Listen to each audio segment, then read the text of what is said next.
நானும் என் இறைவனும் தனித்து சிந்திக்க வேண்டும் அப்படிங்கிறது தான்.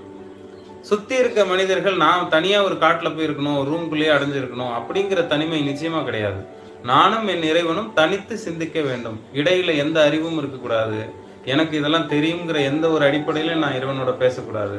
என்னோட இறைவனோடு நான் சிந்திக்கும்போது, அவனிடம் நான் தியானிக்கும்போது, நான் வெறும் ரிசீவர் தான். எனக்கு எதுவுமே தெரியாது. அவனுடைய ரகசியம், அவனுடைய படைப்பின் ரகசியங்கள் எதுவுமே எனக்கு தெரியாது. அதை அவனிடமிருந்து நம்ம தேடியவர்களா, அவனிடமிருந்து நம்ம கிடைக்கப்பெறணுமே அப்படிங்கிற ஒரு வேண்டுதலோட நம்ம அங்க காத்திருக்கும்போது, நம்மளுடைய அறிவையோ, எனக்கு இது தெரியும், அது தெரியும் அப்படிங்கிற ஒரு ரூட்லயோ நம்ம ட்ரை பண்ணக்கூடாது. பெரும்பாலும் நம்ம இறைவனுக்கு ஏற்கனவே மனிதர்கள் சொல்லிக் கொடுத்த பாதையை மனசுல நிறுத்தி, அந்த பாதையில முயற்சிட்டு இருக்கோம். நிச்சயமா அது இறைவனுடைய பாதையா இருக்க முடியாது. அது அந்த மனிதர்களுக்கு இறைவன் காட்டிய பாதை.